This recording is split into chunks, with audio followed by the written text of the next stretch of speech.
사사기 말씀으로 넘어가겠습니다. 사사기 1장 1절 말씀 한번 펴보실까요? 사사기 1장 1절 말씀 보겠습니다. 다 같이 한번 읽어볼게요. 사사기 1장 1절.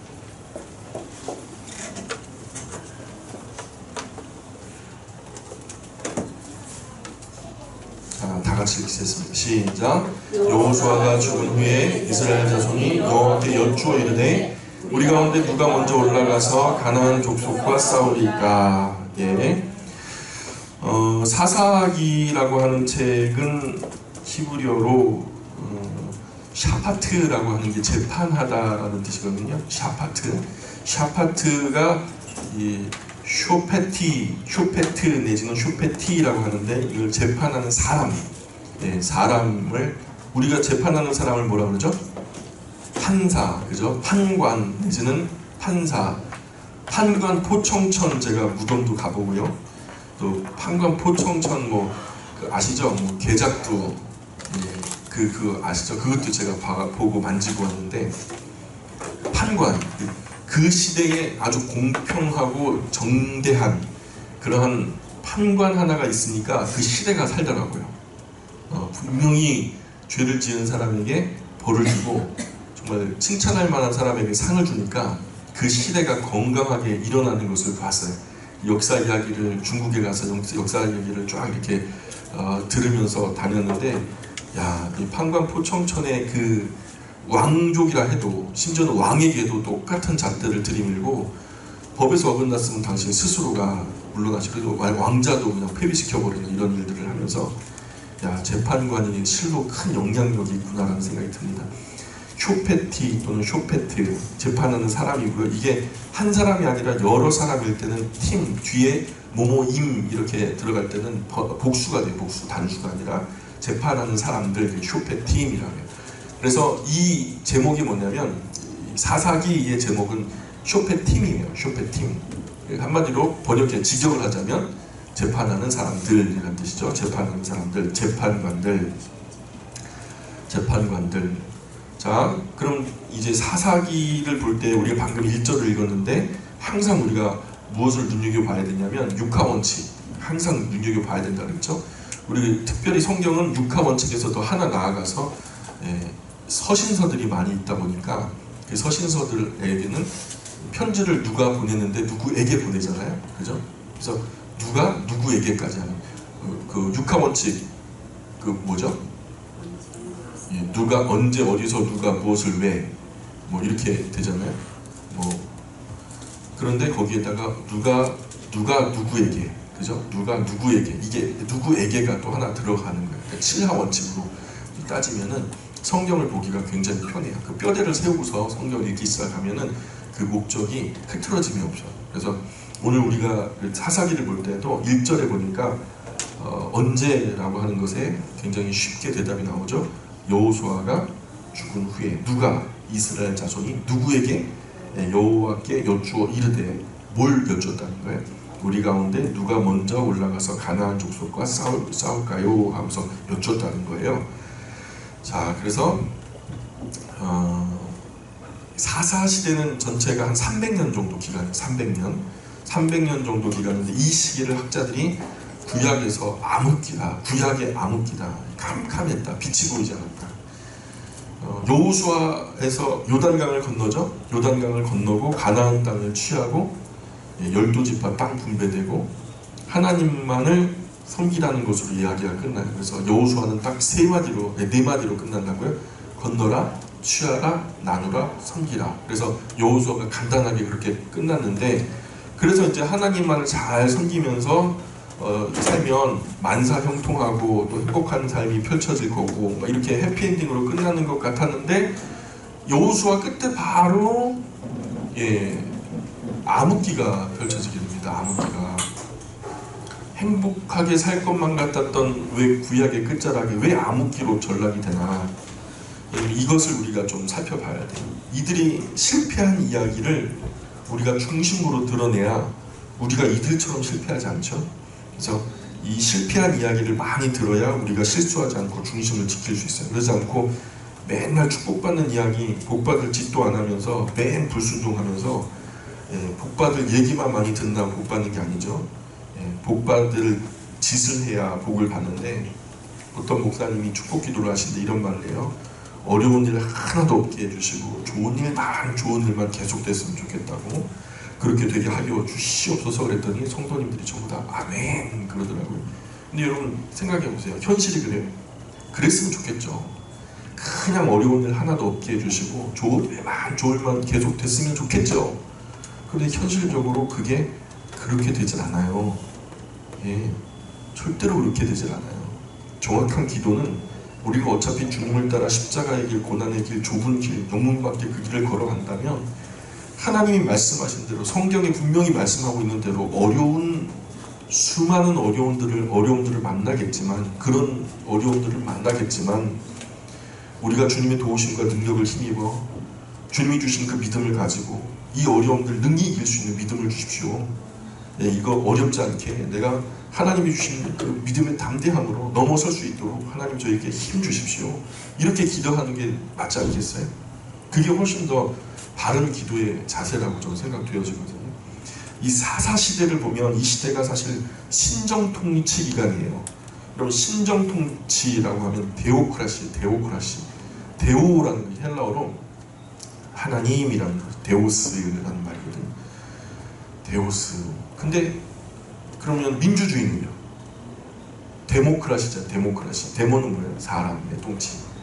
이 사람 중에서 좀 똑똑한 사람들이 머리를 맞대고 좋은 길을, 많은 최대 다수의 최대 행복을 찾아간다. 그게 이제 데모크라시고, 데오크라시는 하나님이 보실 때 가장 선하고 아름답다고 하는 방법대로 하나님이 열어가시는 거예요. 그러나 그것은 그 데오스, 하나님께서 누구를 통치하시는 거죠? 하나님의 나라에 하나님의 그 다른 어떤 영적인 존재들을 통치하는 게 아니라, 그것도 물론 통치하시지만 이 지구 위에 있는 수많은 사람들을 통치하신다는 거죠. 그래서 지금 사실 민주주의죠. 우리나라는 민주주의 통치 기반에 기반을 두고서 있는데, 많은 그 교회들이요, 민주주의가 최고라는 거예요. 여러분 착각하지 마세요. 민주주의는 최고가 아닙니다. 최고는요, 신주주의가 최고예요. 신정통치, 하나님이 통치하시는 것이 최고입니다. 우리는 민주주의 아니에요. 이 민주주의, 주님이 주인된 권리, 우리는 인간이 인간됨의 권리를 누린다. 그러니까 민주주의의 일반적인 개념의 권리를 그렇게 잡고 있는데, 사실 신정통치에 기반이 되어지는 그 권리는 주님이 주권을 가지고 계시는 거예요. 주권은 국민에게서 나온다. 이게 아니라 주권은 주님에게서 나온다. 이것을 믿는 것이 신정통치거든요. 우리는 다 그런 의미에서 종이고, 교회는 민주주의 하면 큰일 나요. 그러면은 숫자로 밀어붙이면 어떡하려고 그래요? 우리보다 훨씬 더, 지금 여기 뭐 기껏해야 50명도 안 되는데 누군가가 작당하고 50명 들어와가지고 정회원 건 받아가지고 여기 있는 사람 다 몰아냅시다 하고서 다수결의 원칙에서 그렇게 봐요. 지금 교회들마다 그렇게 사단이 나고 문제가 생기고 그러는 이유가 거기 있는 거거든요. 민주 통치하려고 하니까 문제가 생기는 거예요. 우리는 민주 통치하려고 하는 게 아니라 성경적인 신정 통치를 하려고 하는 거예요. 주님이 뭐라 말씀하시는지 그걸 눈치를 보려고 하는 거지. 바울도 그러잖아요. 사람이 나를 어떻게 생각하는가, 그거 눈치 봤다는데 사람의 종이지. 나는 하나님의 눈이 더 두렵다는 거예요. 내가 하나님 눈치 본다고. 그리고 지금 바울도 신정통치 안에 있는 거 아니겠습니까? 숫자로 표결로 밀어붙이는 거, 그거 민주주의인데요. 그건 세상이 하는 것이고, 교회는 숫자가 아니라 신주주의예요. 데오크라시. 데모크라시가 아니고 데오크라시. 그래서 이것이 최고 수준의 정치 형태입니다. 사람이 사람 위에 군림하거나 착취하거나 억압하는 게 없어요. 하나님 아래 모두가 인간이니까. 그래서 하나님이 왕이실 뿐이에요. 그분의 통치는 완전해요. 그 통치가 완벽하게 이루어지는 나라가 어디예요? 저 위에 하늘나라예요. 하나님의 나라. 그 얼마나 그 통치가 공명정대한지, 바다가 파도를 안 쳐요. 유리바다. 잔잔한 유리처럼. 사람이 살아가다가 시시비비가 벌어지는데 그 시비를 가려줄 사람이 있어야 되잖아요. 그게 이제 판사죠, 판사. 너가 틀렸고 너는 맞다라고 정확한 판결을 내려주는 사람, 재판관, 쇼패팅, 그 시대의 사사들이죠. 모세도 사사였어요. 왜냐하면 모세가 뭐 했게요? 백성들이 전부 다 여러 가지 갈등의 문제를 가지고 모세 앞에 와서 시시비비를 가리잖아요. 하나님이 뭐라 말씀하시는지 모세가 중보자가 돼서 그들의 행악간에 그 모든 것들을 판단해 주었잖아요. 그런 의미에서 그가 했던 그 직임은 어떤 직임이에요? 사사의 직임을 행했다는 거죠. 민수기를 지나왔으니까 아실 거예요. 민수기 25장 5절에 보면은 사사시대 300년, 그죠? 신주주의, 데오크라시, 신의 통치, 민주주의, 데모크라시, 인간의 통치라는 거예요. 민수기 25장 5절 한번 같이 읽어보겠습니다. 시작. 모세가 이스라엘 장관들에게 너희 만사가 알고 내가 비행할 사람들을 주지 않느냐. 이미 모세 시대에 수많은 사사가 있었어요. 모세가 여러 하나님의 말씀으로 판단의 기준을 하나님의 율법으로 가리킨 그 수하의 수많은 사람들이 모세와 같이 판단을 해줬거든요. 그 사람들은 전부 다 사사들이었어요. 재판관들. 그러니까 우리가 사사기라는 책 안에서 말하는 사사시대는 대체로 여호수아가 죽은 이후에 시작해서 사무엘이 나타나기 그 직전까지가 이제 사사기의 역사적인 배경인데, 그러나 엄밀하게 말해서 따져 말하자면은 모세부터 사무엘 때까지가 정치체제가 그냥 신정통치 데오크라시 시대고, 그때 사사들이 활동했던 시대거든요. 그야말로 최고의 정치체제인데, 문제는 제도는 최고의 제도인데 사람이 거기에 따르지 못했어요. 그래서 혼돈의 시대가 온 거죠. 사사기 시대 300년, 구약이 암흑기라고 말하는데 왜 그 암흑 시대가 와요? 우리가 보통 민주주의 하지만 국민의 그 정서가 계몽되지 못하고 각성되지 못하고 교육이 되어가지고 똑똑해갖고 정치인들을 부려먹어야 되거든요. 정치인들은 한마디로 우리의 종이에요. 군중의 종이라고요. 그래서 주인 노릇할 만큼 똑똑해야 돼요. 국민들이 주인 노릇할 만큼 똑똑해서 그 종들, 공무원들 잘하는가 못하는가 감시 감독하면서 너 왜 그랬냐 하면서 국민의식, 시민정신 충분히 개발되지 않으면 민주주의는요 온갖 혼란만 가져와요. 지금 우리나라 딱 그래요. 우리나라의 갑이 누구예요? 공무원들이에요. 이 잘못된 거거든요. 이 나라의 갑이 누구여야 되겠어요? 민주통치라면? 국민이 돼야 되거든요. 그래서 사실 지금 전부 다 스스로 자발적으로 종이 되거든요. 왜냐하면 거기에 이가 있으니까. 실리가 거기에 있으니까 글로 가는 거예요. 자기들이 먹을 거 갖다 놓고 자기들이 파먹을 수 있는 그런 능력이 되니까. 근데 바보 같은 주인들이 그 관리 감독 못하니까 지금 이런 사단이 벌어지는 거. 이 나라가 이렇게 혼돈스러운 거 누구 탓이에요? 국민들이 주인 행세를 잘못했기 때문에 문제가 이렇게 되는 거예요. 민주주의의 정치 제도는 건강할지 모르지만 그것을 받쳐내는 실질적인 기둥은 국민들이어야만 한다는 거죠. 이 사사시대는 그런 300년 정도 신정통치가 되어 가는데 왕도 필요 없어요. 대통령도 필요 없어요. 하나님이 직접 통치하시는데 다만 시비를 가려주는 재판관이 있어요. 하나님 율법까지 다 수용하셨어요. 이 원리대로 그냥 심판만 하면 되는 거예요. 이게 사사들이에요.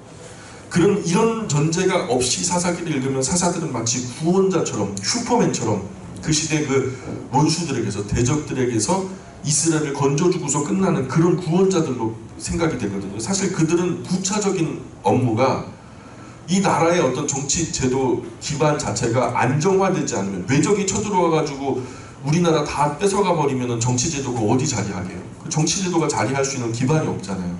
그러니까 하나님의 신정 통치가 원활하도록 대적이 들어왔을 때 기본적으로 그들을 물리치는 것은 그냥 부수적인 임무였어요. 실제 임무는 뭔가 백성들의 시시비를 가려주는 재판관의 역할이 본업이고, 그게 주업이고, 부업이 바로 이제 대적들을 바리케이트 치는 그런 일이었다고요. 어서 오세요. 예, 조금 일찍 시작했습니다. 예, 봉사 때문에. 실제로 무슨 사사들이 대적의 손에서 구원하는 일들을 하지만 그 본연의 임무가 아니었다고요. 본연의 의무는 재판하는 거. 그래서 어째서 이 사람들의 시기가 300년이나 이렇게 죄악으로 얼룩지게 되었는가? Why? 왜? 도대체 왜? 첫 번째로 읽어볼게요. 시작. 토지 분배를 몇 지파로 나누죠? 12지파로 나눠요. 그래서 저 단에서부터 브엘세바까지 12등분으로 나눠서, 레위 지파는 당연히 이제 레위인들의 그 예루살렘 성읍을 중심으로 해서 24 성읍을 정해놓고 12지파 사이사이로 들어가서 그들 가운데에 머물 수 있도록 했으니까 레위 지파는 제외하고요. 요셉 지파가 에브라임과 므낫세로 2지파로 나눠지니까 12지파가 되죠. 그 12지파를 12등분으로 해가지고 토지를 12등분으로 나눠줬어요.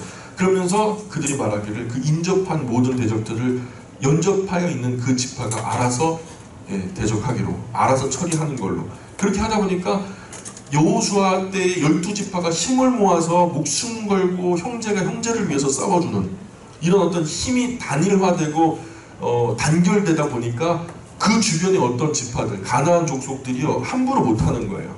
근데 12지파로 다 땅이 분배가 되니까요, 딱 분배하고 났더니 지파별로 자기 방, 땅 문 걸어 잠그고서요 거기서 자치제, 지방자치제를 실시하네요. 지방자치제 하니까 어떻게 돼요? 힘이 분산이 돼버리죠. 그 주변에 힘이 있는 어떤 강대국들이 옆에서 툭툭 건들면은 12지파가 하나로 단합해가지고 갔어야 되는데, 연합 군사체제로 갔어야 되는데 연합 군사 내지는 연합 국방체제로 안 가니까 단지파 그 위쪽에만 관리하니까 거기에 실질적으로 가장 큰 공격을 당하는 데인데 결국에는 힘이 없는 거예요. 그래서 나중에는 쫓겨나요, 단이. 그래갖고 저 밀려나요. 다른 형제들 사이로 들어간다고. 이런 일까지 벌어지게 돼요. 그래서 토지 분배를 주면서 이스라엘의 힘이 분산됐고, 두 번째, 시작. 그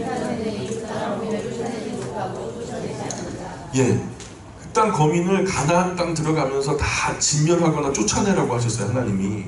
안 그러면 너희 옆구리를 찌르는 가시가 될 거라고, 괴롭게 될 거라고 말씀하셨어요. 여러분, 먼 길을 가는데 신발 안에 돌멩이 하나 들어가 봐요. 그거 하나 때문에 괴로워서 먼 길 가다가 중간에 포기하거든요. 마찬가지로 이곳에서 들어가가지고 행복하게 잘 먹고 잘 살았다가 본업이 아니에요. 이스라엘 백성들은 거기서 어떻게 해야 돼요? 제사장 나라의 역할을 감당하는 게 본업이라고요. 뭐가 본업이라고요? 그죠? 가나안 땅을 차지하는 게 끝이 아니에요. 그게 시작이에요. 가나안 땅을 차지하고 거기서 경건하고 거룩하게 꽃피워내서 그 중심으로 사방팔방에 있는 수많은 나라, 이방 나라들, 우상을 섬기는 나라들을 경건하게 거룩하게 계도해야 할 사명이 있는 나라가 바로 이스라엘이라는 나라인데, 이 이스라엘이라는 나라가 자기 스스로를 경건하게 하는데 최선을 다해야 되는데, 그러면은 그들이 그 틈에 남아있어서 우상의 숭배, 문화라든가 어떤 뭐 농사를 짓는데도 뭔가 뭐 우상에게 절을 하고 예배를 하고 이런 거, 고사를 지내고 이런 거 있잖아요. 예수님 믿는 사람도 고사상에다가 10,000원짜리 꽂는 거 아무렇지도 않게 여기더라고요. 그 미풍낭속이다, 뭐 사업 잘 되고 번창하라고 그렇게 돼지 콧구멍에다가 10,000원짜리 꽂아주는데 뭐가 잘못됐냐? 여러분 정말 그렇게 생각해요? 하나님도 그렇게 생각하실까요? 그 돼지 대가리가, 소 대가리가 그 사업을 잘 되게 할 것 같아요? 심지어 우주선 쏘아 올릴 때도 돼지 대가리 앞에 놓고서 거기다 절을 하더라고요. 그 하나님 오실 때는 한심팔푼이에요. 얼마나 답답한 노릇이야. 땅을 치고 슬퍼할 일이지. 연합이 안 되는 거예요. 쫓아내라 했는데 쫓아내지 않으니까. 그래서 개별 지파별로 그 땅의 거민을 쫓아내려고 하니까, 쫓아내지 못하니까 차라리 불편한 거 이용해나 먹자. 그래갖고 그 지파가 있을 당시에 그 세력들은 작았거든요. 그러니까 그들을 야 너 나무 해와, 야 너 물 떠와 하면서 심부름꾼들로 부렸어요, 처음에는. 근데 그 사람들이, 여러분 사람이 밟을수록 어떻게 돼요? 더 강해지잖아요. 이스라엘도 그랬잖아요. 430년 밟히고 나니까 이집트보다 훨씬 더 커졌잖아요. 그런 것처럼 이스라엘 지파들 가운데에서 그 서름, 눈칫밥 먹으면서 서름의 시간을 보내다 보니까 이 사람들이 훨씬 더 강력해져요. 그리고 오히려 나중에는요, 그 지파보다 힘이 세져서 지파를 몰아내고 자기들이 그 땅을 차지하게 되는 경우가 생기더라고요. 자, 사사기 1장 19절 한번 읽어봅시다. 시작.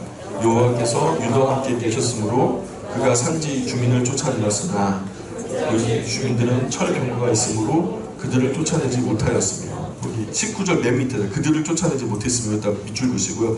21절 또 가볼게요. 시작.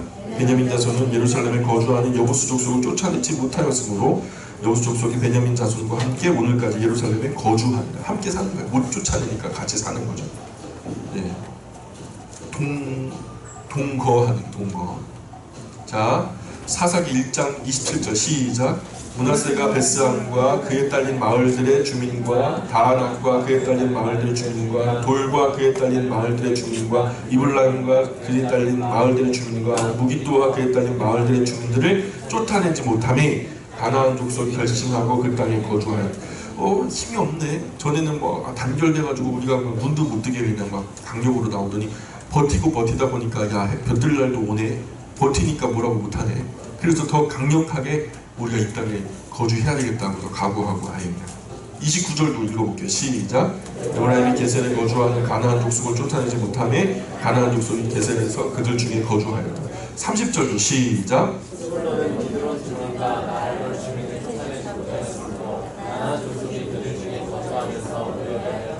31절 32절 시작.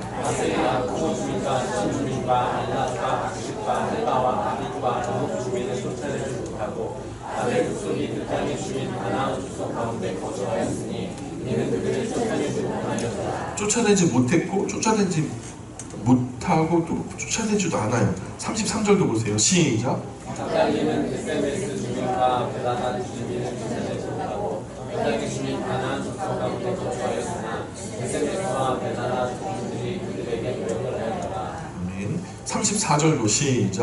아모리 족속이 한 자손의 성지로 몰아놓고 그 자리에 내려오기를 용납하지 아니하였으며. 거꾸로 역전이 된 거예요. 단 지파가요 아모리 족속에게 네놈하면서 야단쳐야 되는 누가 갑이고 을이에요. 단 지파가 갑이거든요. 근데 단 지파가 이렇게 쭈그러져 가지고 그냥 옆으로 밀려나는데도 11지파는 가만히 보고 있었다는 거예요. 우리 지파 일 아닌데 뭐 우리 지파 일 아닌데 뭐가 문제야. 그죠? 그래서 단 지파는 결국 이 산지에서 몰려 나와서 골짜기 조그마한 그 그늘진 땅에서 참 쭈그러져서 살았다는 거죠.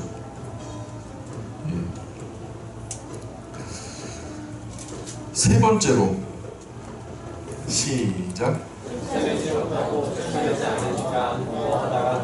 그렇죠. 아까도 말씀 나눴지만은 결국은 거기서 같이 살더라, 그죠? 살기를 거주하기로 마음에 작정을 했다라고 표현하는 거 들으셨죠? 동거하다 보면 어떻게 돼요? 동화되는 거예요. 처음에는 그렇게 의도하지 않았지만 그렇게 살다 보니까 결국 그렇게 되는 거죠. 여러분도 처음에 결혼하셨을 때 옆에 계신 분들하고 잘 동화가 안 됐죠? 근데 오래 동거하니까 눈빛만 봐도 이제 알잖아요, 그죠? 예? 화장실 가고 싶은지 아니면 뭐 배가 고픈지 여러분 이제 얼굴만 봐도 알 거 아닙니까? 아닌가 보네. 예? 보통 그래요. 동거하다가 동화되는 거예요. 그래서 같이 놀고 같이 즐기고 막 그러다 보니까. 네 번째로 시작. 지금 우리가 뭘 논의하고 있죠? 지금 이거? 지금 뭐에 대해서 지금 네 번째 지금 이 주제를 얘기하고 있는 거죠? 사사기가 왜 어두워졌는가? 네, 왜 암흑기로 빠졌는가에 대한 주제를 얘기하고 있는 거예요. 네 번째 주제가 뭐예요? 구원 역사 목격자들이 다 죽어서 모세와 함께 애굽을 짓밟고 하나님의 큰 승리를 눈으로 목격하고 40년 광야 생활하고 말이요. 그리고 2세대들은 또 어떻게 여호수아를 통해서 12지파가 이 가나안 땅을 정복하는 정복 전쟁에서 하나님께서 함께 하시는 놀라운 전쟁을 눈으로 목격하고 여리고 전투라든가 아이성에서 순종하지 못함으로 인해서 하나님이 야단치셨던 그런 모습이라든가 31명의 왕들이 그냥 순차대로 도미노처럼 무너져내려 하나님의 전능하신 권력 아래 그 주권 아래 모든 여러 왕들이 굴복되어지는 그 모습 보면서 야 하나님께만 있으면 되겠다. 갈렙이 뭐라 그래요? 여호와께서 나와 함께 하시면 내가 지금 85세, 86세라고요. 그런데 여호와께서 나와 함께 하시면 내가 저 헤브론 땅 가고 거기 아낙자손 가장 지저분하고 잔악하게 소문난 전쟁의 광들이 사는데 그 땅으로 보내달라는 거예요. 근데 자기는 능력이 없지만 하나님이 나와 함께 하시면 능히 저 땅을 차지하리라. 그렇게 막 치고 나가는 그런, 왜냐하면 목격한 거죠. 하나님의 주권을 목격을 한 거예요. 내 이놈 하니까 열왕들이 다 그 앞에서 굴복을 하는 모습들을 어르신들이 봤거든요. 그런 신앙의 어르신들이 다 돌아가셔요. 믿음의 본을 보일 만한 사람들이 다 죽어버리는 거죠. 여호수아 24장 29절부터 30절, 31절 한번 읽어볼게요. 시작. 이후에 여호와의 종들이 여호수아가 110세에 죽음에 그들이 그를 그의 기업의 경내 딥낫세라에 사사하였으니 딥낫세라는 에브라임 산지 마하스 산 북쪽에 있더라. 이스라엘이 여호수아가 사는 날 동안과 여호수아 뒤에 생존한 장로들 곧 여호와께서 이스라엘을 위하여 행하신 모든 일을 아는 자들이 사는 날 동안 여호와를 섬겼더라. 모든 일을 아는 자들이 사는 날 동안 여호와를 섬겼더라 하지만 사실 그 가로 열고 여기다 뭐를 넣어요? 동안만. 예. 요셉 때도 그랬죠. 요셉을 아는 애굽의 파라오가 생존할 동안에는 그죠? 그때만. 그런데 그 이후에 요셉을 모르는 왕들이 세워지니까 어떻게 해요? 이스라엘 사람들을 구박하는 것처럼 여기도 하나님의 구원을 경험한 사람들, 그런 어르신들이 있을 때에는 하나님을 경외하는 것 같았어요. 그런데 그 어르신들이 다 하늘나라 가시고 나니까 그 뒤에 아름다운 모델, 뒷모습을 보고 따라갈 모델이 없는 거예요. 모델이 없는 거예요. 우리 영광교회가 귀한 건 그런 어른들이 많다는 거예요. 저는 그런 어른들, 이번에 권사 임직도 저는 그런 맥락에서 봐요. 이 권사님들이 뭔가 큰 일을 해서가 아니라 그분들이 일생 예배를 드리는 삶을 사셨잖아요. 그렇게 지금 늙어가고 계시잖아요. 젊은 사람들이 그 뒷모습을 보고 있어요. 좋든 싫든 내가 느끼든 느끼지 못하든 우리 권사님들, 이제 권사님들로 세워지실 그 분들은요, 나름대로 지금 뒷모습을 누구에게인가 보여주고 있어요. 그 뒷모습이 누추하지 않도록 우리가 스스로 좀 조심하셔야 되겠어요. 어르신들.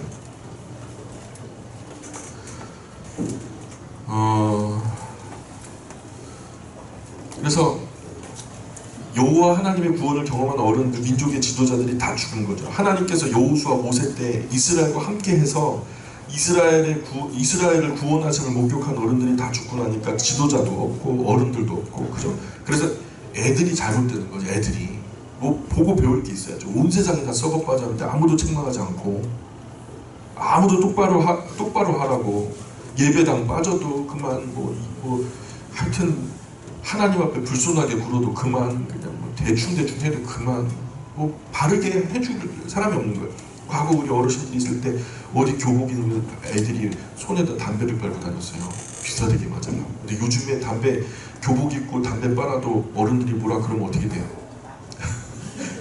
어른들이 구타당해요. 어른이 없는 시대라니까. 그래서 맞을까봐 말을 못해요. 어른들이 어른 역할을 못해요. 그럼 이 시대가 희망이 있어요, 없어요? 없어지는 거, 점점 없어지는 거. 어른이 어른 역할을 못하니까 이 아이들이 한순간 이렇게 악하게 됐어요. 이 누구 탓이냐, 우리 탓이라고. 기성세대가 다른 어른의 모습을 보여주지 못하는 거예요. 내 새끼 하면서. 내 새끼 하는데 하나님이 이 새끼 그렇다. 내 새끼 그런데. 괜히 책망해봐야 들을 놈들도 없고, 내 이미지만 나빠지니까 말 안 할란다. 그래서 가만 놔둬버리니까 오늘 이 젊은 시대에 망나니 난장판이 되버린 거예요. 어른이 없어요. 어른이 없으니까 정중한 예의도 없고요. 상식도 없어요. 커먼센스. 오늘 그리스도인들에게 가장 중요한 건데 얼마나 상식이 없는지 몰라요. 말하는 기술도 없고 예의도 없고. 지식이 문제가 아니라, 예? 그 지식이 그 머릿속에 차 있으면 그게 뭔데 그게. 기초인격이 없어요. 기초인격이. 여러분, 그게 기초인격이 없으면 뭐랑 똑같은지 아세요? 짐승하고 똑같은 거예요. 아니, 짐승보다 못한 거거든요. 다섯 번째로 그 시절이 암흑기로 치달을 수밖에 없었던 이유가, 다 즐거울게요. 시작. 가나안 땅에 들어가 매 7년 주기 전제 년에 성경을 낭독하라는 명령을 얻었다. 그죠? 모세가 마지막 유언 속에서도 너희가 그 땅에 들어가 살게 될 때 7년에 한 번은 다 모아라, 한 곳에. 7년째 되어지는 초막절마다 그 정기 면제년에 너희들 다 모아라. 그 자유롭고, 여러분 7년에 모두가 빚진 것도 다 없어지고 노예된 것도 풀려지면서 그 분위기가 어떨까요? 여러분 상상해보세요. 분위기가 어떨 것 같아요? 막 명절 전처럼 근데 7년에 한 번 돌아오니까, 6년 지나 7년째 돌아오니까, 여러분 7년째, 지금 1년에 한 번씩 돌아오는 추석도 이렇게 흥분하는데 그죠? 이렇게 흥분하는데 7년째, 6년 지나 7년째마다 한 번씩 돌아오는 정기 면제절, 초막절 이 분위기가 어떨까 한번 상상만 해봐요.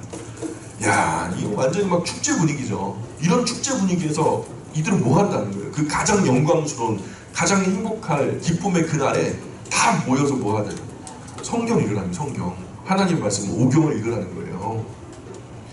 그러니까 결국 하나님을 어떻게 섬겨야 되는지, 우리와 하나님과 무슨 약속을 했는지, 어떤 관계인지 아무것도 모르는 상태가 되는 거예요. 성경 안 읽으니까. 요즘에 아주 휴대폰 열어도 성경책이 툭 튀어나오고 거기서 막 예쁜 성우가 막 읽어주기도 하더라고요. 그런데 수시로 오면 돼요, 우리야. 근데 그런데도 안 봐. 제가 지난번에 어떤 청년 휴대폰을 몰래 훔쳐봤는데 거기 성경 하나도 없고 게임만 한 20개 깔려있어. 세상에 그냥 뒤통수로 한 대 때려주고 있대요. 여러분 생각해보세요. 그때야 구약 성경이 한 질밖에 없었어요. 구약 성경이 한 질밖에 없었다고. 제사장이 그걸 갖다가 지성소에 갖다 놓고 안 읽어주면 백성들은 알 수도 없고 볼 수도 없어요. 무슨 약속을 했는지 알 게 뭐예요. 성경이 하나밖에 없는데. 그러니까 매 7년마다 한 번만이라도 모든 백성들 앞에 성경을 낭독하고 해설해 주라고 명령하신 거예요. 그런데 그 300년간 단 한 번도 성경 낭독, 해설 이루어진 적이 없어요.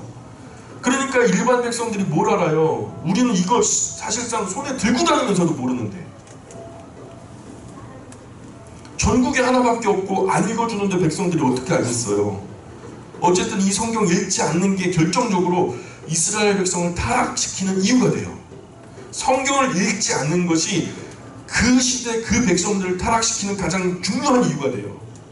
그래서 하나님께서 왕을 세울 때 항상 말씀하는 오른손에서 성경 놓치면 안 하는 거죠.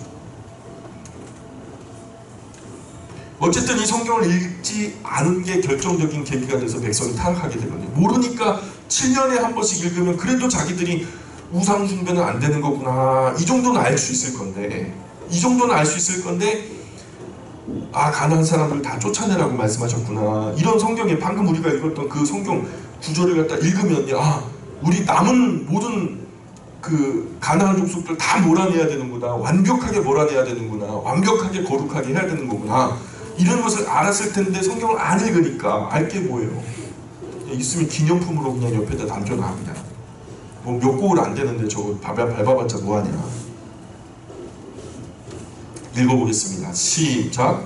너희가 만일 나의 원주민을 너희 앞에서 몰아내지 아니하면 너희가 남겨둔 자들이 너희의 눈에 가시와 너희의 옆구리에 찢을 것이며 너희가 거주하는 땅에서 너희를 괴롭게 할 것이요 나는 그들에게 행하기로 생각한 것을 너희에게 행하리라. 예, 이런 것을 7년에 한 번만이라도 읽어봤다면, 7년에 딱 한 번만이라도 읽어봤다면 이렇게 되진 않았을 거예요.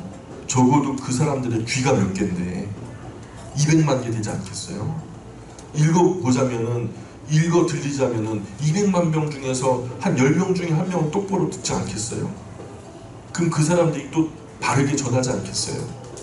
안 읽으니까 암흑기가 찾아오게 된 당연한 이유가 될 수밖에 없었던 거죠. 6번째 이유로 시작. 예, 이 참 모든 성경학자들, 목회자들이 의아해 하는 부분이 이 부분이에요. 모세는 자기가 죽은 후에 이 백성으로 하여금 목자 없는 양같이 되지 않기를 위해서 후계자를 놓고 기도하거든요. 그래서 하나님께, 하나님이 어떻게 합니까? 내가 죽으면 어떻게 해요? 그랬더니 하나님이 대답하셨던 게, 네 시종자 눈의 아들 여호수아가 있지 아니하냐? 그의 머리에 안수하라. 하나님이 후계자를 세워주셨어요. 다음 세대를 이끌어나갈 지도자에 대해서 염려하니까. 그래서 자기가 후계자가 돼서 자기도 경험을 살려서 나이가 들어가지고 이제 곧 죽음을 앞에 놓고 이제 하늘나라 가야 되는데, 다음 세대를 이을 수 있는 후계자를 길러내거나 아니면 그 중에 누구를 택정해가지고 자기를 대신해서 세워야 되는데 그러질 못했어요. 후계자를 안 세운 거예요, 여호수아가. 그렇게 해서 결국 사사시대 암흑기로 300년을 지내갑니다. 그래서 300년 동안 이 암흑기가 올 때마다, 300년 동안 이 암흑기가 올 때마다 하나님이 게으르거나 능력이 없어서 그러셨어요? 여러분, 하나님이 이스라엘 향해서 성실하지 못했어요? 언제나 문제는 사람이에요. 언제나 문제는 사람이에요. 문제인이라고 그러잖아요. 그래서 그게 이제 좋은 의미도 있고 나쁜 의미도 있어요. 언제나 문제는 사람이에요. 지금도 그래요. 사람들이 문제잖아요. 안 그래요? 하나님은 애가 타시지만 사람이 하나님의 뜻을 알아서 하나님과 이 세상의 중간 역할을 감당하면서 거룩한 모범을 보이고 멋진 모델이 되어서 정말 향기로운 모습을 보일 사람이 없는 거예요. 말만 뻔지르르 하고 행동은 지풀도 없으면서, 진짜 개풀 지풀도 없으면서, 또 딴에는 또 그리스도인이래요. 종교 평가하면 나는 기독교라고 당당하게 쓰대. 여러분, 그런 모범을 보일 수 있는 성도도, 그런 교회도, 그런 목회자도 없는 시대에 우리가 살아요 지금. 그러면서 하나님은 지금도 아무 일도 못하세요. 지금 보세요. 그때나 지금이나 매일 밤에요. 뭐 데리고 일할 만한 사람이 있어야 말이죠. 여호와는 변혁지도 아니하시고 예수님은 어제나 오늘이나 똑같으신데 옛날에 못하던 거 지금도 못해요. 왜 못해요? 능력이 없어서요? 아니요, 사람이 없어서요. 예수님 이름으로 우리가 지금 파송됐는데 예수님은 우리가 못하면 우리가 아닌 다른 손이 없는 거예요. 여러분, 마지막으로 하나님께서 이 세대 속에 유일하게 소망의 보루로 남겨놓으신 것이 바로 교회예요. 교회는 뭐예요? 네모난 공간이에요? 예배당이에요? 사람이라고요. 공동체. 인간들이라고요. 하나님을 하나님이라고 부르는, 예수님을 나의 구세주라고 부르는 그런 사람들이에요. 사람들. 그게 교회예요. 그것을 최종적인 우주의 비밀로 에베소서 보세요. 찬송하주러 하던 이유가 다 교회에 집중되고 있는 거예요. 우주의 모든 관심이, 우주적인 관심이 교회에 쏠려 있는 거예요. 그 교회 안의 사람들, 바로 저와 여러분들에게 쏠려 있단 말이죠. 근데 우리가 손을 놔버리면 이제는 주님도 어떻게 일을 하실 수가 없어요. 그러니까 사사시대 300년 짧은 시간이 아니거든요. 그 긴 세월 얼마나 많은 사람이 지옥으로 가지만 누구 하나 붙잡고 그러시면 안 됩니다. 그건 잘못된 거야 라고 말할 수 있는 사람이 없었다는 거예요. 준비된 사람이 없으니까 하나님도 안 되는 거예요. 이 어렵고 안타까운 하나님의 심정을 누가 이 나라 교회들이 아직 그 자체를 인식을 못하고 있는데, 아직도 강단에서는 복복하고 있는데, 신학교부터 교수들부터 유초등부 어린아이들까지 하나님의 고충을 하나도 헤아리려고 하지 않고 다 지들 중심으로 신앙생활을 하고 앉았는데, 목사로부터 평신도까지 뭐 하나 빼어난 게 없이. 같이 읽어봅시다. 시작. 이스라엘 자손이 여호와의 목전에 아뢰하여 바알들을 섬기며 애굽 땅에서 그들을 인도하여 내신 그들의 조상들의 하나님 여호와를 버리고 다른 신들을 곧 그들의 주위에 있는 백성의 신들을 따라 그들에게 절하여 여호와를 신노하시지 않으시되 곧 그들이 여호와를 버리고 바알과 아스타롯을 섬겼으므로. 이게 지금 말이 된다고 생각하세요? 하나님이 택한 백성, 애굽에서 곧 없어질 그 민족을, 죽은 그 민족을 살려서 40년 자기들이 손으로 일구지도 않았던 하늘에서 내리는 만나와 반석을 깨뜨려 생수를 먹이면서 살게 했던 그 민족, 그 민족이 거주할 수 없는 땅, 그 가장 비옥한 초선 땅 지역에 하나님께서 살게 하셨어요. 그곳에서 살게 하신 불과 한 세대도 되지 않았는데 지금 이 사단이 벌어지는 사사기 시대가, 이게 말이 됩니까? 계속해서 읽어봅시다. 시작. 이스라엘 자손이 여호와의 목전에 아뢰하여 자기네 하나님 여호와를 잊어버리고 바알과 아스타롯을 섬기니라. 계속해서 시작. 이스라엘 자손이 또 여호와의 목전에 아뢰하니라. 이스라엘 자손이 여호와의 목전에 아뢰함으로 여호와께서 모압 왕 에글론을 강성하게 하사 그들을 대적하게 하시매. 계속해서 시작. 에웃이 죽으니 이스라엘 자손이 또 여호와의 목전에 아뢰하매. 또 시작. 이스라엘 자손이 또 여호와의 목전에 아뢰하였으므로 여호와께서 시내 동안 그들을 미디안의 손에 넘겨주시니. 또 계속 시작. 기드온이 죽음에 이스라엘 자손이 돌아서서 바알을 따라 음행하였으며 또 바알 브릿을 자기들의 신으로 삼고 이스라엘 자손이 주위의 모든 원수들의 손에서 자기들을 건져내신 여호와 자기들의 하나님을 기억하지 아니하며 또 여룻바알을 하는 기드온이 이스라엘에 베푼 모든 은혜를 따라 유해진 행대하지도 아니하였더라. 계속해서요. 시작. 이스라엘은 다시 여호와의 목전에 악을 행하여 바알들과 아스타롯과 아람의 신들과 시돈의 신들과 모압의 신들과 암몬의 신들과 블렛 사람들의 신들을 섬기고 여호와를 버리고 그를 섬기지 아니하므로. 마지막 한 번 더요. 시작. 이스라엘 가족이 다시 여호와의 목전에 악을 행하였으므로 여호와께서 그들을 40년 동안 블레셋 사람의 손에 넘겨주시니라. 이게 사사기라고요. 이런 악순환이 300년간 계속 되풀이되는 거예요. 대책이 없어요. 그런데 하나님의 말씀이 뭐라고 말씀하셨어요? 세계가 다 내게 속하여 하나님. 온 우주가 다, 세계라는 것은 온 우주를 포괄하는 거예요. 온 우주 만물, 이 지구 모든 걸 다 하나님께 속했다는 거죠. 그렇죠? 여러분 아멘 하시죠? 세계뿐만 아니라 온 이스라엘이 원래 다 하나님께 속한 건데 그 온 이스라엘이 하나님을 등지고 관계가 잘못되어졌다는 거예요. 이스라엘 백성 너희들은 애굽에서 소멸되고 없어질 뻔했던 것들 건져냈으니까 너희는 내 말 잘 듣고 온 세상을 위하여 제사장 나라가 되어달라고 하고 이스라엘을 선택하는 것, 그런 목적으로 하나님께서 이스라엘 선택하셨는데 그 사명 위에서 너희는 거룩한 백성들이라 하신 거거든요. 레위기를 주신 목적이 뭐예요? 내가 거룩하니까 너희도 거룩하라는 거예요. 예, 너희는 세상 사람처럼 살지 말라는, 거룩하게 구별되게 살라는 거예요. 그 특별한 도구니까, 영혼을 건질 정말 특별한 도구니까 거룩해야 된다는 거예요. 거룩하게 구별되게 살라는 거죠. 특별한 도구니까. 아무리 그래도 온 이스라엘이 거룩하기는 어렵죠. 그쵸? 여러분 아무리 그래도 온 이스라엘 백성들 정말 200만 명 한 명 빠짐없이 전부 다 거룩하기는 어렵죠. 그러니까 뭐 천사 중에서도 마귀가 나오고 예수님 12제자 중에서도 가룟 유다가 나오는 판인데, 그러니까 다 거룩하기는 어렵다는 거 하나님도 아세요. 그래서 타락한 인간 세상의 100%는 늘 어려운 이야기니까, 그래서 이스라엘이 다 거룩하기는 어려워도 적어도 내가 특별히 택하여 불러 구별한 레위 지파는 거룩해야 되지 않겠냐. 이 사람들이야 뭐 다른 사람들은 비즈니스 하고 사업하다 보면은 또 본의 아니게 뭐 앉을 자리가 아닌데도 앉게 되고 이래저래 타협해야 될 때도 있고 자기 합리화해야 될 때도 있는데, 그러나 레위 지파는 그런 비즈니스 같은 거 하지도 않고 뭐 사업도 안 하고, 그래서 오직 하나님에 관계된 일들만 해야 되니까 레위 지파는 거룩해야 되지 않겠냐 했는데, 노마는 사업하지 말라. 그래서 그렇게 레위 지파를 다른 사업에서 멀리 두신 건데, 다른 지파에서 내는 11조만 갖고도 먹게 살게끔 하나님께서 제도를 만들어 놓으셨는데, 그잖아요. 사업한다고 술자리 하고 어쩌고 저쩌고 하다 보면 곤란하니까 너무 많은 사업도 하지 말고 거룩한 일에만 힘써라. 그러면 적어도 레위인은 거룩해야 되잖아요. 이스라엘 전체는 아니더라도. 그런데 레위인이 다 거룩하게 되겠어요? 어떻게 됐어요? 나중에 보니까 다 타락하죠. 다 떠나버려요.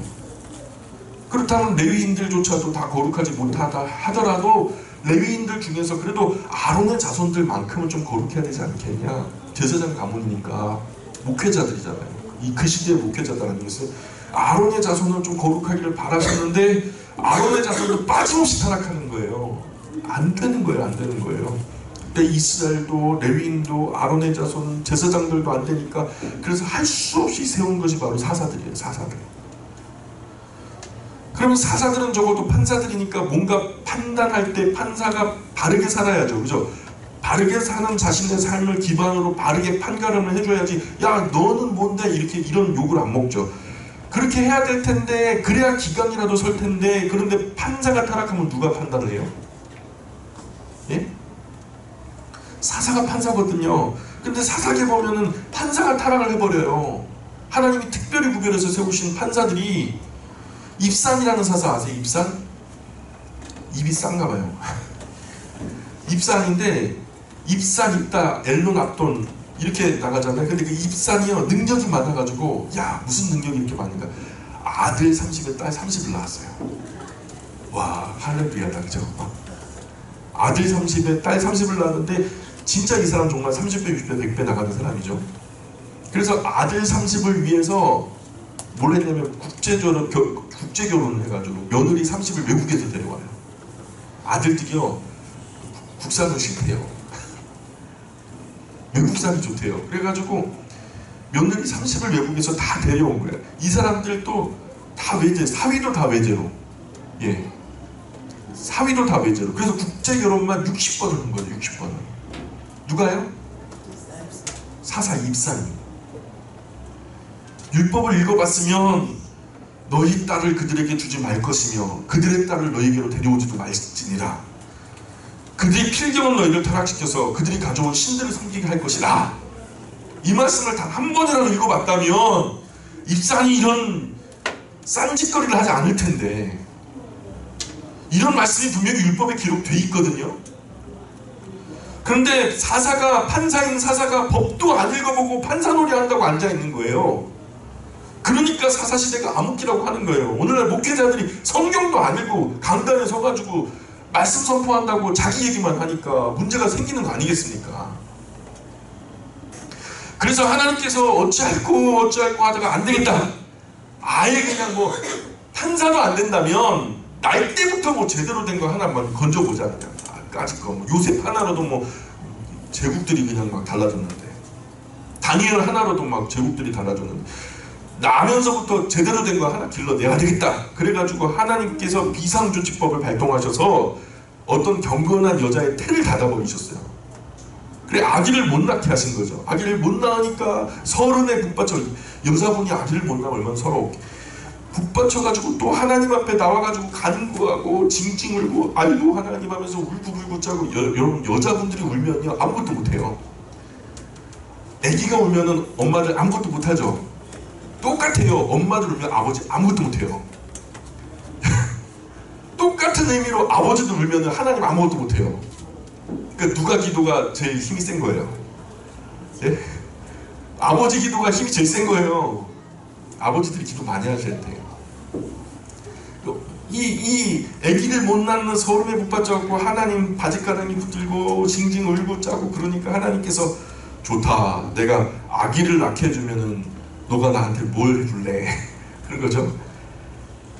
하여튼 뭐 생리가 있건 없건 하나님은 얼마든지 낳게 해줄 수 있어요. 뭐 아흔이 됐건 100이 됐건 간에. 단 그 아기를 내가 쓸만한 인물로 길러줄래? 하면서 이제 딜을 하시는 거죠. 그거 어떻게 하면 되는데요? 민수기 6장으로 가볼까요? 제가 임의로 말하는 게 아니라 성경이 이렇게 말하고 있다는 걸 말씀드리려고 해요. 민수기 6장 1절부터 한번 보세요. 6장 1절부터. 여기는 그냥 9절만 있으니까 그냥 여러분이 찾으셔야 돼요. 이것까지 해달라면 힘들어. 8절인데 이거 어떻게 다죠? 자, 민수기 6장 1절부터 8절 제가 읽어드릴 테니까 눈으로 한번 따라와 보세요. 여호와께서 모세에게 말씀하여 이르시되 이스라엘 자손에게 전하여 그들에게 이르라. 남자나 여자가 특별한 서원 곧 나실인의 서원을 하고 자기 몸을 구별하여 여호와께 드리려고 하면 포도주와 독주를 멀리하며 포도주로 된 초나 독주로 된 초를 마시지 말며 포도즙도 마시지 말며 생포도나 건포도도 먹지 말지니 자기 몸을 구별하는 모든 날 동안에 포도나무 솟아는 씨나 껍질이라도 먹지 말지며 그 서원을 하고 구별하는 모든 날 동안은 삭도를 절대로 그의 머리에 대지 말 것이라. 자기 몸을 구별하여 여호와께 드리는 날이 차기까지 그는 거룩한즉 그의 머리털을 길게 자라게 할 것이며 자기의 몸을 구별하여 여호와께 드리는 모든 날 동안 시차를 가까이 하지 말 것이요 그의 부모 형제 자매가 죽은 때라도 그로 말미암아 몸을 더럽히지 말 것이. 이는 자기의 몸을 구별하여 하나님께 드리는 표가 그의 머리에 있게 있음이라. 자기의 몸을 구별하는 모든 날 동안 그는 여호와께 거룩한 자니라. 그러니까 어떤 죽음도 만지지 말고 어떤 시체도 가까이 하지 말고 부모가 돌아가셔도 그 시체를 만지지 말라는 거예요. 깨끗하게 거룩하게 건강하게 길러서 내가 하고자 하는 일에 차질이 안 생기게 그렇게 길러서 내게 바치겠냐? 바치겠다, 이것만 약속하라는 거예요. 그러면 내가 너에게 아기를 주겠다는 거죠. 그 약속하면 바로 하나님께서 아기를 잉태하게 해주시겠다는 거죠. 이렇게 해서 날 때부터 바치운 사람이 나실인이에요. 태중에서부터 구별된 사람이 나실인이에요. 그래서 우리가 성경에 보니까 단지파 소라마을 마노아라고 하는 사람을 하나님께 찾아가셔서 그 아내가 아기를 못 낳게 하시잖아요. 그래서 이제 하나님하고 흥정이 시작되잖아요. 이렇게 해서 아기를 낳는 게 누구예요? 삼손이라는 말이 히브리어로 작은 태양이라는 뜻이에요. 그 하도 사사시대 300년 칠흑처럼 어두운 뿐이라 작은 태양 하나 그 어두운 시대 한가운데 밝혀보리라는 하나님의 소망을 아는 사람이 바로 삼손이라는 사람이거든요. 그래서 삼손이라는 나시린을 하나 얻었는데 이것도 능력의 은사를 입혀놨더니 부모가 술 먹지 말라고 잔소리한다고 국경을 넘어가요. 블레셋 땅에 가가지고 술집으로 가가지고 술 진탕 먹은 다음에 또 술 먹으면 뭐가 보여요? 여자가 보여요. 술 먹고 기생집 돌아다니면서 온갖 추태를 다 벌입니다. 그리고 시체를 만지지 말라고 했는데 에이 그거 뭐야 하면서 사자를 갖다 손으로 찢어 죽여요. 그런데 이렇게 죽은 사자 시체 안에서 아 이렇게 좋은 환경이냐 해서 꿀벌이요 거기다 집을 짓고 살아요 또. 그러니까 언젠가 거기 술을 먹고 돌아오는 길에 자기가 찢어 죽인 사자의 갈빗대 그 사이에서요 벌집이 생겨가지고 벌이 꿀을 모으고 있으니까 야 이게 웬 떡이냐 그래갖고 또 신나게 또 꿀을 따먹고 아버지 어머니한테도 또 대접하죠. 그게 무슨 꿀인지도 모르고. 그리고서는 마음에 안 든다고 당나귀 턱뼈를 하나 주워가지고 1000명을 때려 죽입니다. 대책이 없는 거예요. 가도 봐야 헛된 일이죠. 여러분 잘 아잖아요. 대문짝하고 문설주 뽑아갖고 산에다 갖다 놔요. 묶어봤자 불탄 삼처럼 그냥 툭툭툭 끊어져 버리는데 뭐 실오라기처럼 아무것도 아닌 것처럼 툭툭툭 끊어져 버리는데 대책이 없죠. 하나님은 이제 사사까지 타락하니까 나시린을 세운 거예요. 나시린을 세웠더니 한술 더 떠가지고 더 참담하게 타락하더라는 거죠. 그래서 결국은 안 되고 하나님께서 포기해버리고 에이씨 나도 모르겠다. 그랬더니 또 다른 어떻게 해야 될까 했는데 백성들이 또 옆에 있는 다른 민족들의 상황을 보더니 거기는 멋들어진 그 은색 제복을 입고서 머리에 왕관까지 쓰고서 막 백마를 타고 흑마를 타고 돌격 앞으로 하는 왕들이 그렇게 멋있어 보이거든요. 왜 저들에게는 저런 멋진 왕들이 있는데 우리한테는 왕이 없어? 그래가지고 왕을 주소서. 그래서 우리들 세상 나라처럼 왕이 있어야 되지 않겠습니까? 사무엘이 만류하죠. 야 너희 어찌 왕을 구하냐. 지금 하나님 왕이신데 지금 지은 죄만 해도 큰데 거기다가 왕을 구하는 죄를 또 하나 추가하려고 그러냐 이놈아. 그랬더니 아닙니다. 그래도 왕이 있어야 되겠습니다 하고 뻑뻑 우기는 거예요. 그거 먹으면 이빨 다 썩어. 그런데도 애들이 몰라 그건 난 모르고 그냥 줘 하면서 막 발버둥 치는 어린 아기처럼 이 백성들이 그렇게 무지하게 성경을 7년에 한 번씩이라도 읽혔으면 이런 무지한 조르는 이런 것은 없었을 거란 말이죠. 그러니까 하나님께서 야 지들이 구하는 걸 지들이 몰라. 그냥 줘버려. 소원 들어줘 그냥. 줘버려요. 그래서 이제 왕을 세워서 완전히 세상 나라와 똑같이 돼버립니다. 그래서 뭐 왕은 타락 안 합니까? 여러분? 사울 왕을 세웠더니 처음에는 잘 듣는 듯 하다가 또 타락하죠. 다윗 세웠더니 또 타락하죠. 솔로몬 세웠더니 또 타락합니다.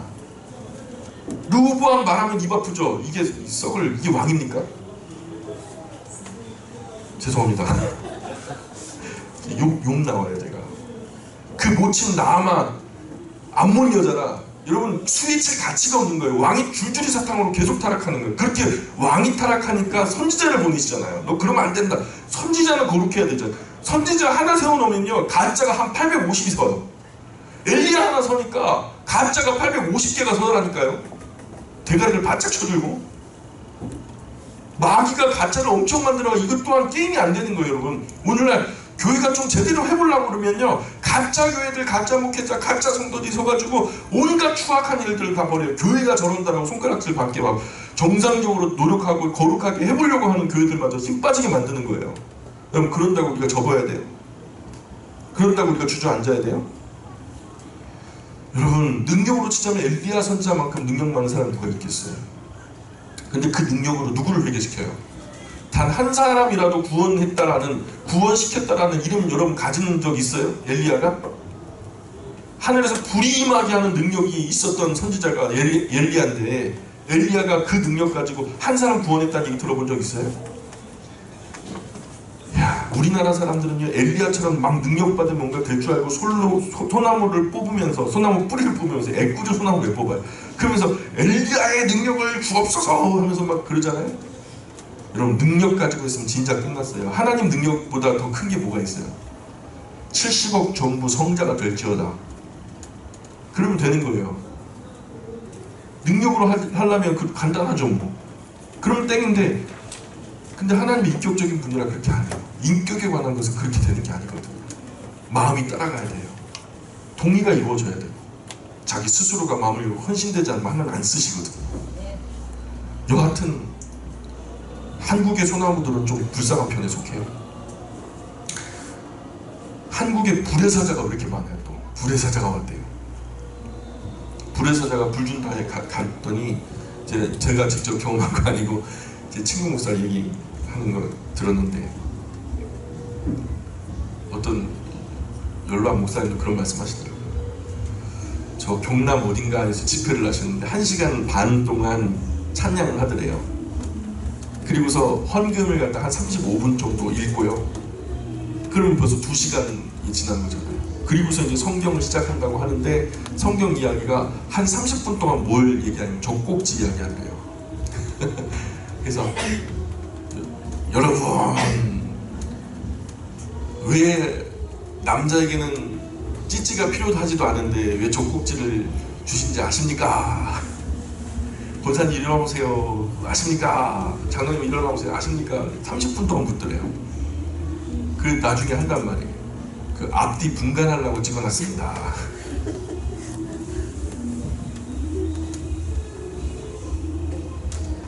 참 하나님 말씀 전하는 선지자가 한 사람 겨우 나오면 가짜가 둘셋 따라 나오고요. 850명도 나오는 거예요.